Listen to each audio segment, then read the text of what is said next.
The most interesting thing is to understand the objective of storytelling and the objective of the narrative, and then to consider when are we expecting the user to interact with the story, and should the user interact with the story or not. So when you are designing a product, for example, you know, if you ask yourself all the questions like how, when, what, why, and if you ask all those questions up front, then in your head you start to plan those scenarios in which that product will be used.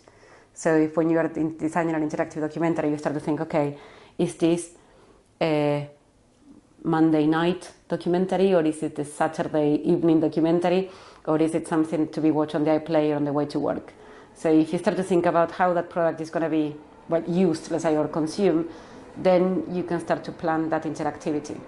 But I think so far the interactivity up to now is being treated as an opportunity to interact with the format should you want to.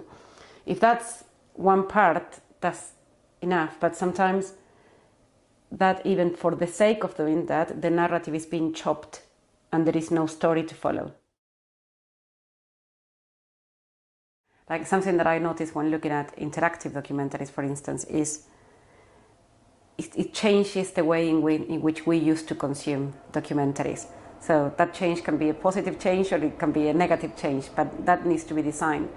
For example, when you are looking at a documentary, I did this experiment and I tried to look at one of the nice interactive documentaries with my partner.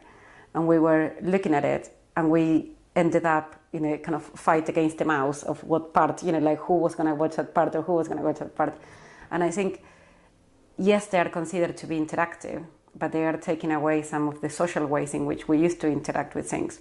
So, for example, a documentary might be, you need to know if it's something that is going to be a solo activity or if it's something that it could be consumed or watched with more people. So if it's two people together interacting with the documentary, not only you have to follow the story, but you have to agree with the other person. How do you want to interact? And that part, I don't think is being taken into account by the documentary making or designer. I think it has to have like empathy, not necessarily hand the control back to the user, because I think that director or that creative needs good interpreters to understand whether that person is interpreter or has the help of interpreters to understand that and then create the story. But I wouldn't hand over that decision or that power. I think it is to understand how that person will interact and then design accordingly. You need to understand how will you want to interact with that content, and do you want to, I'm just saying scenarios, is it something that you will want to read a little bit every day and you want to live with the story for 2 weeks, and how is that story gonna kind of like flow within different days of your life? Is it a story that will evolve with your participation, so I need to participate in it and then leave some space for somebody else to build in, and then I build to another stage?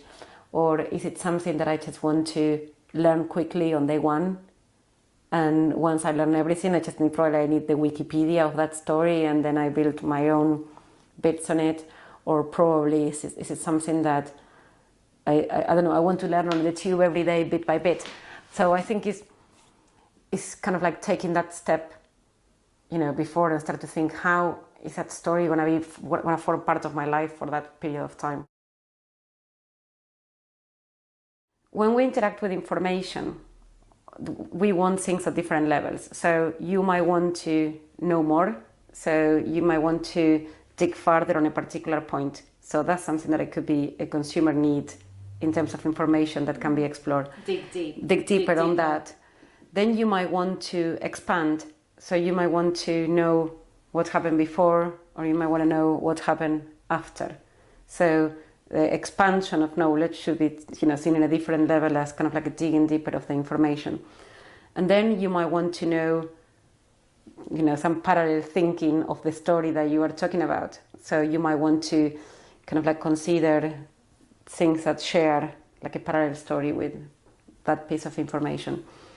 And I think the problem with all of this that it's been taken in a very we're moving away from the same way that we used to consume things like in the newspaper or internet movie database when you want to know more, and we're bringing that into the interactive content. But we're not really appreciating that the content itself is digital. The file should know better in the future, the digital file. If, in the same way that in a basic level, you start watching Netflix on your telly, and then if you put up Netflix on your iPhone the following day, it goes from where you left it the day before. It's basic, and they do that well. Well, that file, I know probably they use that information to kind of assess me as a consumer, fine, but they could be using it in a more, they would know already that I'm looking at it in the iPhone, that I would probably be on a tube, that it would be with headphones, and it can learn, it can work on an iPhone way instead of being the same thing. I don't know, but it's kind of understanding, the file will have all that information about me now. And I'm not saying, therefore it should be customizable, not going there. The big brother no. It's not there. It's learning about those basic things of how I react with it. Was I really interested in the story? Well, probably I'm ready for more. And that more will not come like, do you want to watch more now? Probably when I finish the 90 minutes, it keeps going, It keeps going because it knows that I already passed. I passed the test and I'm ready for more.